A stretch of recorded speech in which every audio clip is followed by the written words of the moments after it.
ก่คันเนาะบ่แม่นหมาฮ้อนเด้บ่แม่นหมาถ่ายคลิปฮ้อนเนาะสาวคูกี่นี่บ่มาเห่ากับม้าฮ้อนบ่มาฮ้อนกับไก่คัน บ่สั่นก็เสียงแบะฮ้อง ว่าสันกับเสียงแบะจังแม่นอุ เสียงแบะ ดมสมบูรณ์ เสียงงัวเสียงควาย มื้อนี้มี แท้ๆ จิลีดกับ อือฮึ เสียงไก่ธรรมศาสตร์แห่งเฮือนสาวคูนี่ มีจิลีแฮง ถามฮอดไสแหละลง โอเคบ่นอกเรื่องอีกแล้วเนาะ อ่า บางทีนี่ขอนอกเรื่องน้อยหนึงเด้อ มันอดหัวบ่ได้ นั่นคือสิละไก่คัน แม่นเนาะบัดนี้สิบ่ขอนอกเรื่องเด้อบัดนี้สิขอเข้าเรื่องเฮาอีกเนาะเซาคุกิมาเฮ็ดห้านแบบนี้นี่ตั้งใจแล้วก็มั่นใจแล้วเนาะแล้วก็เซานิดอยากรู้ว่าห้านนี่ชื่อจังได๋เซาคุกิมีชื่อห้านแล้วบ่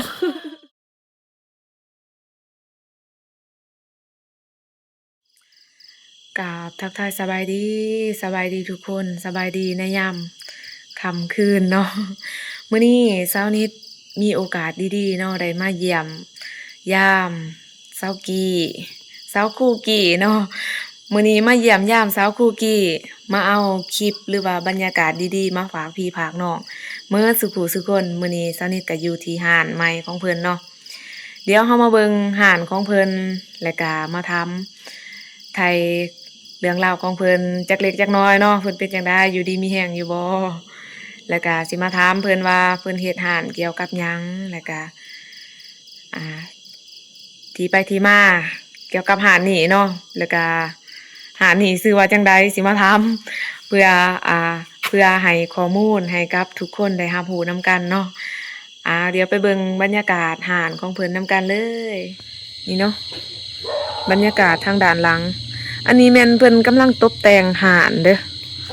กำลังตบแต่งห่านเนาะเพิ่นเพิ่นกำลังกะเกียม ตอนนี้ห่านกำลังได้อยู่ที่60%เนาะบ่ทันเต็ม100ก็อีกประมาณ2อาทิตย์น่าจะ100%เนาะเดี๋ยวถ้าว่าแล้วแหละสนิทสิมาอัปเดตใหม่นี่เพิ่นตบแต่งมางามทุกคน เพื่อเป็นบอนห้องรับแขกไปไกลมาแวะมาเที่ยวเนาะทางแขวงเซกองมาแวะกินข้าวกินน้ำอาหารแซ่บๆทางหานสาวคูกี้เพิ่นนี่เพิ่นก็เฮ็ดหานอยู่ทางเฮือนนี่แหละทุกคนเดี๋ยวสนิทสิเอาบรรยากาศรอบๆหานในยามค่ำคืนเนาะมาฝากพี่ผากน้องเมื่อสุคนเบิ่งเด้อก่อนอื่น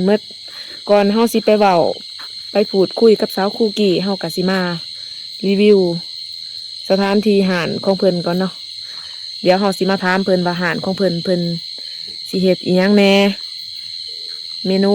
หานของเพิ่นมีหยังแหน่เนาะเดี๋ยวเฮาสิมาสัมภาษณ์พูดคุยกับเจ้าของหานเพิ่นเด้อสาวคูกี้คนสวยเพิ่นก็ตัดสินใจอย่างแน่วแน่เนาะตัดสินใจอย่างขังยิ่งใหญ่นี่เพิ่นก็ลงทุนเฮ็ดหานอยู่กับบ้านเพิ่นนี่แหละเนาะอยู่กับเพื่อนของเพิ่นงามได้ทุกคนหานของเพิ่นนี่ระบบการตกแต่งได้ดีงามหลายเนาะอันนี้ก็แม่นบ่ทันแล้วเด้อทุกคนถ้าว่าแล้วสนิทสิมาอัปเดตสู่พี่น้องมื้อทุกคนอีกเนาะได้เบิ่งได้ชมนํกันนี่เป็นบรรยากาศยามค่ำคืนเหมาะสำหรับนั่งแบบชิวๆเนาะฟังเพลงเบาๆเหมาะสำหรับแขกที่ว่าอยากนั่งเรียนนั่งโซเรื่องกันแล้วก็จิบเบียร์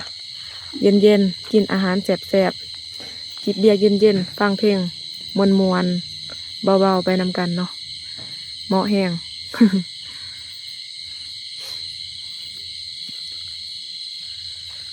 เอาเดี๋ยวสนิทสิไปสัมภาษณ์พูดคุยกับเจ้าของหานเพิ่นเด้อว่าเพิ่น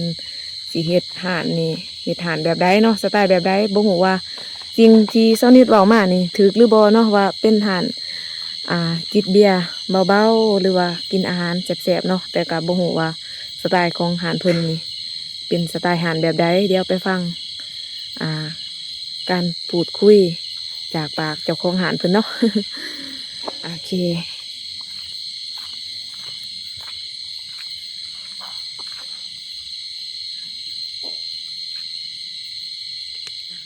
เป็นเมนูแซ่บๆกับ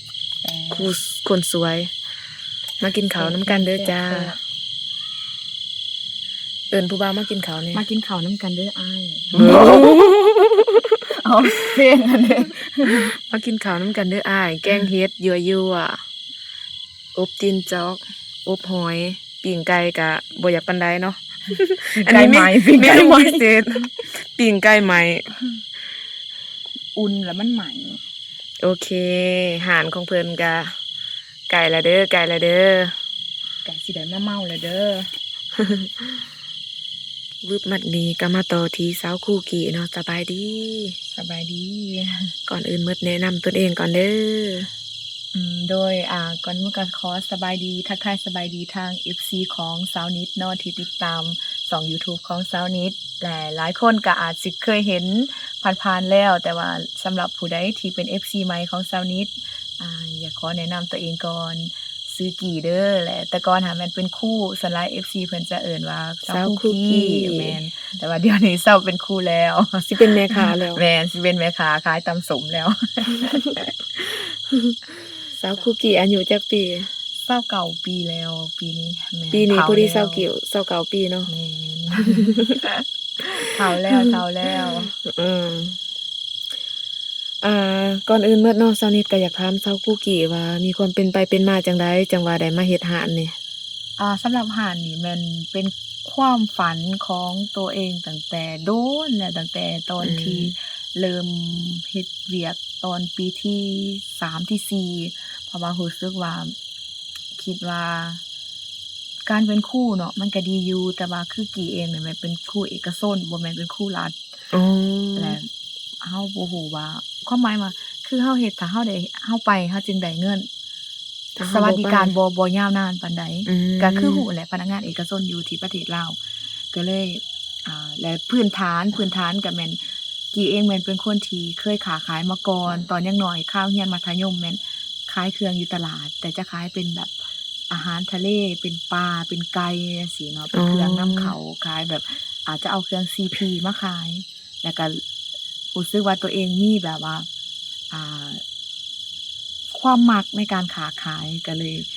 ลยมีความฝันอยากมีร้านขายเครื่องเป็นของตนเองแต่ก็ตอนนั้นก็ยังบ่ทันได้มีimage ในหัวดอกว่าเป็นร้านแบบใดแต่ว่ากับพอแบบว่าฮอดปัจจุบันนี้ก็เลยคิดออกว่าอยากเฮ็ดแบบนี้อยู่ที่งานของตัวเองแต่ก็ยังบ่ทันแล้ว ยังกำลัง ตอนนี้ได้จักเปอร์เซ็นต์ละ คิดว่าน่าจะได้อยู่ประมาณ 60% น่าจะ แต่ก็ยังอีก 40% แต่ก็คุ้มอยู่อยากให้แล้วไวๆเพราะว่าในความคิดของกี่เองมันอยากเปิดให้ท่านสวงเฮือแขวงเสกองก็คือเดือน12 เดือนหน้าเนาะเดือน เพราะว่าคิดว่ามันเป็นโอกาสทองที่ว่าเฮาต้องควบในตอนที่เปิดห้านเพราะว่าในบุญสวงเฮือมันจะมีคนหลายแม่นคิด ค ว่าน มัน จะโหจักหารเฮาหลายขึ้นเนาะ แม่นมันเป็นการแบบว่าโปรโมตไปในโตเลยโดยที่บ่ต้องเฮ็ดการตลาดหยังเพราะว่าเฮือนกี่เองมันจะอยู่ไกลแคมเซ่เนาะแล้วคนเที่ยวไปเที่ยวมาหลายแล้วเขาจะเห็นก็เลยแคมทางอีก แม่นมันเป็นโอกาส อยาก ของ ขว เรา โอกาสนั้นไว้ แม่น ก็เลยอยากเล็งเฮ็ดแต่ว่าก็บ่ฮู้ว่าสิเฮ็ด ทันสวงเฮือหรือบ่ก็เบิ่งไปนํกัน เดี๋ยวสนิทสิมาอัปเดตใหม่อีกเนาะ ถ้าว่าหารของเพิ่นไปฮอดคันใดแล้วสนิทสิมาอัปเดตใหม่อีกเด้อนี่ก็หารของเพิ่นเนาะเอาบรรยากาศอยู่เทิงการะตูนบรรยากาศยามค่ำคืนทุกคนมีแต่เสียงจิ้งหรีดเด้อนี่เนาะต่อมาสนิทก็สิถามสาวคู่กี่อีกก่อนอยากรู้ว่าสาวคู่กี่นี่หมดในการใส่ใจในการเฮ็ดหานนี่นะตอนนี้หันหมดไปเท่าใดแล้วเพราะว่าตอนนี้หานก็บ่ทัน 100% เนาะยัง 60% อยู่อยากรู้ว่าการใส่ใจนี่หมดไปเท่าใดแล้วสำหรับงบประมาณที่ใส่ใจายในการเฮ็ดหานที่ว่ามาได้มาฮอดนี่ก็หมดประมาณ70-80แล้ว 70-80 ล้านกีบแม่นโอ้แต่ว่ากับแสนกว่า แม่นแสนกว่าๆจ้ะเบิ่งคือน้อยๆแต่ว่าทุกอย่างแบบแพงหลายเพราะว่าคือกี่เองมันได้เฮ็ดโครงเหล็กแน่เนาะแม่นเฮ็ดกันศาสตร์ใหม่แล้วก็เฮ็ดห้องน้ำใหม่แล้วก็เฮ็ ฮ็ดตูบที่เฮานั่งอยู่นี่แหน่แล้วก็ได้ปรับดินหน้าบ้านแหน่ ได้เฮ็ดหลายอย่างว่าซั่นจ้ะ แม่นความหมายว่าลงทุนปรับใหม่ทั้งหมดโครงสร้างมันได้เฮ็ดใหม่เบิดมันก็เลยแบบ อ๋อ ได้แพงแหน่แต่ดีอย่างเดียวก็คือบ่ได้เซาที อืม เพราะว่าเป็นที่เฮือนเราเองถ้าว่าไปเซาทีก็แฮงยากอีกแฮงสิเบิดหลาย แฮ แฮ ง ง สิ สิ เบิ บา ด ด ห ป ลา ลาย ยแม่น อืม แต่ว่าเคยตั้งงบไว้อยู่ว่าประมาณส่ำนี้ส่ำนี้แต่สุดท้ายแล้วบัดมาเฮ็ดแท้ๆเลยมันก็บานปลายแหละแต่ว่ามันก็ถอยบ่ได้มันต้องได้สู้มันได้ลง อืมมันได้มาถึงขั้นนี้ แล้ แล้ว ว แม่ แม่ น น มันก็ อย่างมันก็ยัง40%เอง แม่นมันก็ต้องได้สู้ต่อก็เลยแบบลองสู้ไป ลองสู้ไปก่อนเนาะ แม่น โอเค แล้วบัดคือที่นี่หันเซากี่หมดเงินก็ประมาณแสน แม่นประมาณแสนกว่า แสนกว่าๆประมาณแสน ถ้าเป็นเงินบาท ประมาณแสน2 แสน 3ปะบุ้ยได้ปะ แม่นๆๆประมาณแสน2 แสน 3 ประมาณแสน2แสน3เนาะ แม่นแหละ ถ้าเป็นเงินบาทก็ประมาณ แม่ แสน น 2แสน ประมาณ 3ถ้าเป็นเงินกีบก็ประมาณ ไล่คร่าวๆก็ประมาณ ตอนนี้ใส่อยู่ประมาณ77-78ล้านนะมั้ง 77-78 ไล่ ล้าน ว่า80เต็มเลยก็ได้ ไล่ว่า80ล้านกีบ แม่ เนาะ นแต่ว่ายังบ่ทันแล้วเด้ยังมีหลายอย่างที่ต้องจ่ายอีก อืม แม่น โดยแล้วบัดนี้คือหารนี่ใส่ใจายก็หมดหลายเนาะ แม่น แล้วอยากรู้ว่าทุนเบื้องต้นนี่เซากี่ได้เงินทุนมาลงทุนแนวใดอยากรู้ว่าแบบ สำหรับห จ่ายสดบ่หรือว่าจ่ายผ่อนหรือว่าแนวใด คือแรงขึ้นที่ว่ากี่มาเฮ็ดห้านเนาะว่าได้มาแต่ไสหลายคนอาจจะว่าเฮ็ดเวียกเอกชนมีเงินมาเปิดห้านบ่ แม่น แบบนี้บ่สา ย้าน มีอยาก ว่า ถามแบบนี้ แม่ บ่ นแม่นแม่น อ๋อ เพื่อเป็นขอใครขอสงสัยให้กับทุกคนเนาะ แม่น ว่า อืม บางทีหลายคนหรือว่าเซานิดเองก็สงสัยเนาะว่าเซากี่บางทีเซานิดก็อยาก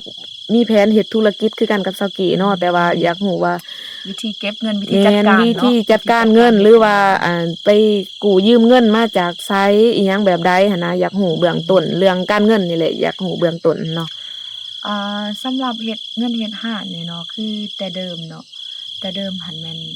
กี่เริ่มรีโนเวทเนาะก็คือเริ่มจากเฮ็ดหัว เพราะว่าเฮือนนี่ก็แต่ก่อนก็เป็นเฮือนกี่อยู่ปกตินี่แหละ แต่ว่าเฮาก็เริ่มค่อยเฮ็ดเทื่อละน้อยตอนที่ว่าเฮายังเป็นครูสอน และบัดนี้พอฮอดเฮามีแผนการว่าเฮาจะออกประมาณเดือนใด แล้วเฮาก็วางแผนตั้งแต่เนิ่นๆไว้ว่า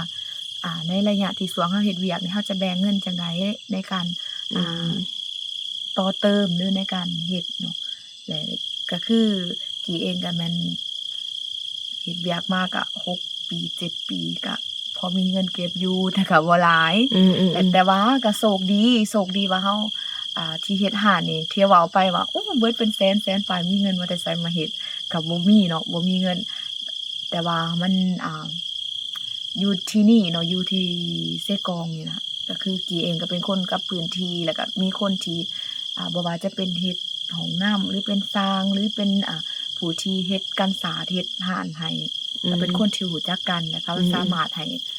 จ่ายผ่อนได้ให้คันสิว่าแล้วให้ติดหนี้ได้ ก็เลยว่าโชคดีไปหม้องนั้นที่แบบว่ายังมีเครดิตบ่นี่ที่ว่า สามารถติดหนี้ได้ก็เลยอันที่ว่าเงินที่เป็นเงินเก็บของเฮาเนาะเฮาก็เอาไปซื้อหรือว่าไปจ่ายก่อนสิ่งที่บ่สามารถผ่อนได้เฮาก็เอาไปจ่ายและ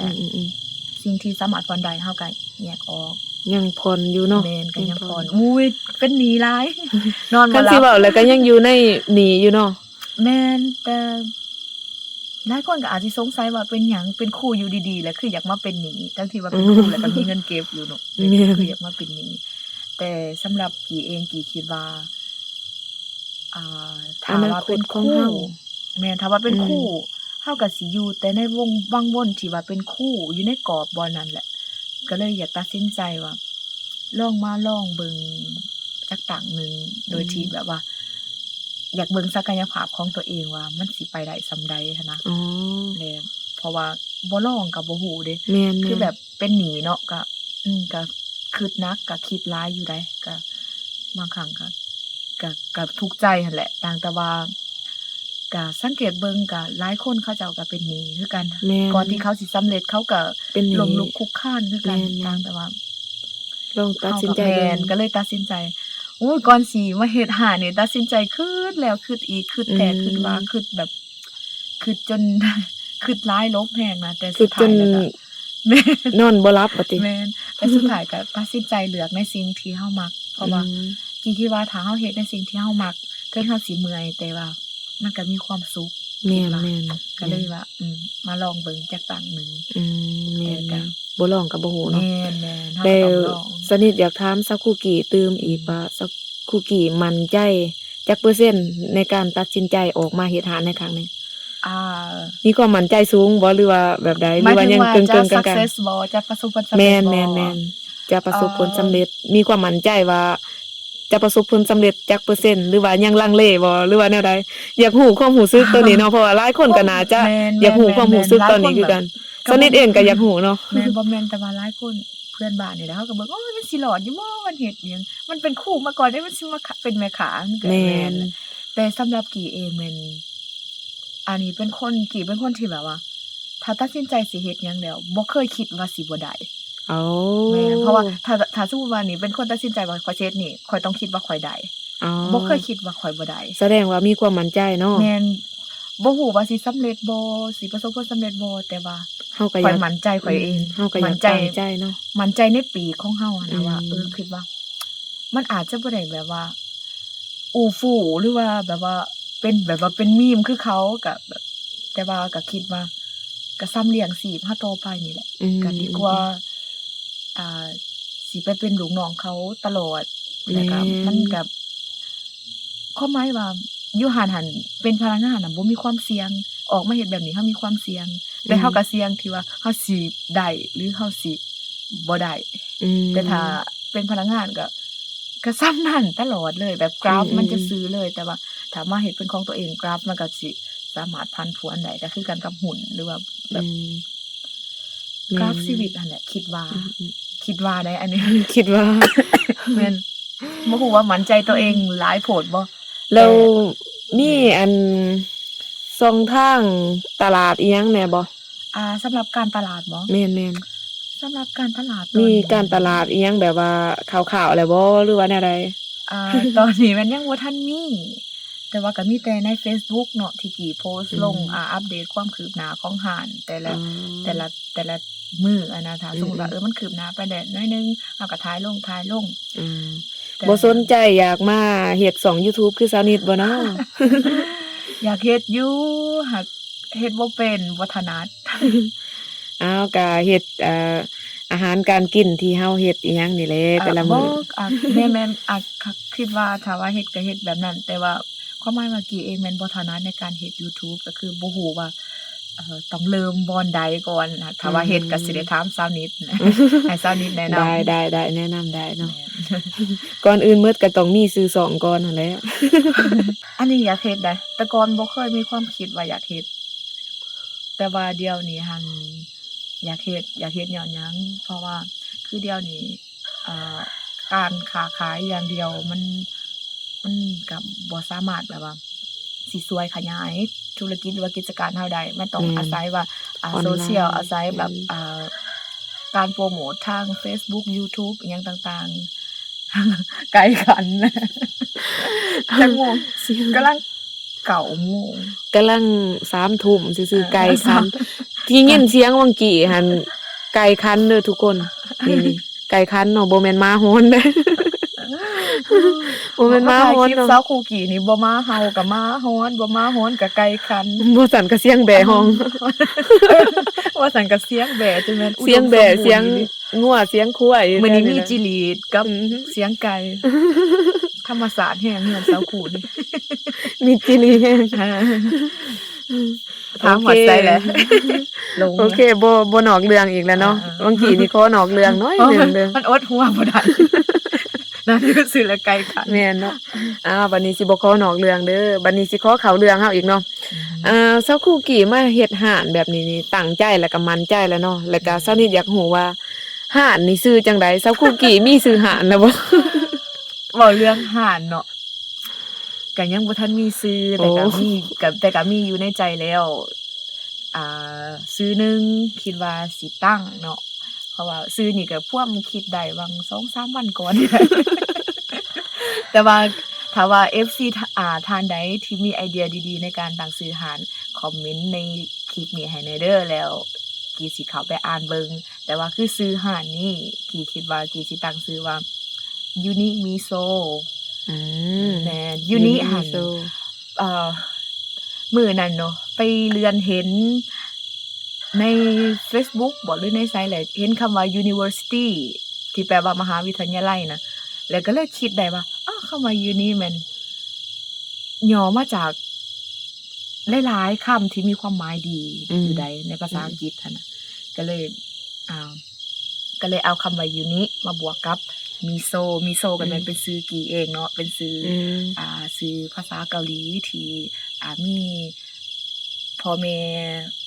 ที่เพิ่นฮักแพงของเฮาเพิ่นเป็นคนเกาหลีเพิ่นตั้งให้ อ๋อ และเดี๋ยวนี้ก็ยังมีคนเอิ้นว่ามิโซะอยู่แล้วก็หลายคนก็เอิ้นว่ามิโซะและหลายคนก็เอิ้นว่ากีเอิ้นจังได๋ก็ได้แล้วก็เลยเอาคำว่ายูนิมาบวกให้ชื่อของตัวเองถ้าว่าพันธุ์เสียงเนาะพันธุ์เสียงถ้าเป็นภาษาลาวก็ประมาณยูนิมิโซะเด้อเข้ามาว่าอยู่ในร้านของมิโซะเด้อ อยู่นี่มีมิโซะอยู่เด้อ แม่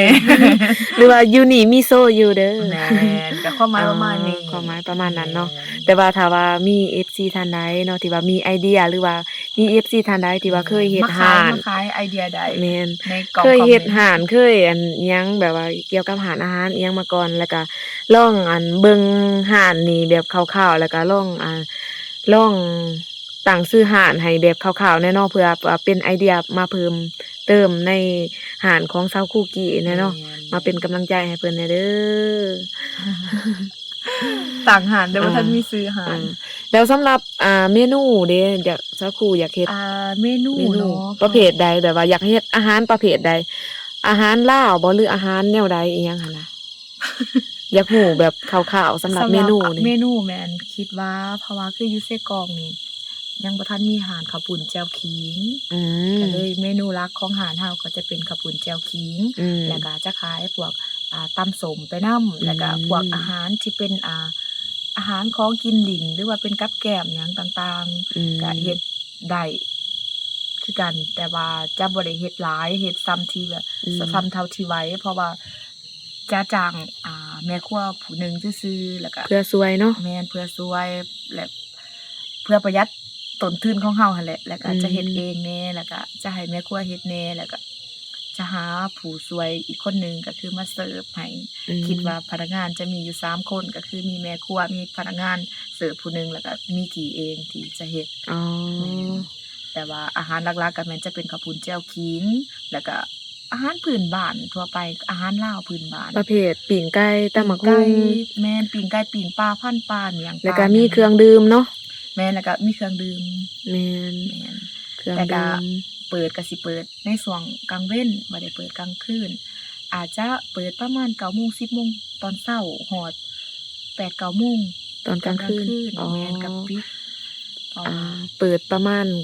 9โมงเช้าแล้วก็ปิดประมาณ9โมงแลงเนาะ แม่น ประมาณนั้น พว่ เนาะ ที่นี่มันก็เป็นบ้านเรือนคนแหน่มันเป็นชุมชนแหน่เฮาก็บ่สามารถเปิดได้ แต่แกคิดว่าเขาเจ้าก็คือสิบ่นั่งอยู่ฮอดดึกดอก เพราะว่าคันเขาเจ้านั่งเล่นแล้วฮอดค่ำเขาเจ้าคันว่าเขาเจ้าจะไปต่อเขาเจ้าก็ต้องได้ไปหานอื่น อ๋อ แม่นก็คิดว่า ได้ๆ ส่ำนั้นก็คิดว่าเหมาะสมอยู่ โอเค อันนี้คือแผนคร่าวๆของหานของกีเนาะแต่ว่าก็อยากให้ทุกคนติดตามเบิ่งอีกต่อไป โอ ก็ เค บ่ฮู้ว่า จะเป็นตามแผนบ่ ลองเบิ่งอีกเนาะลองเบิ่ง ลอง เดี๋ยวสนิทสิมาอัปเดตกัน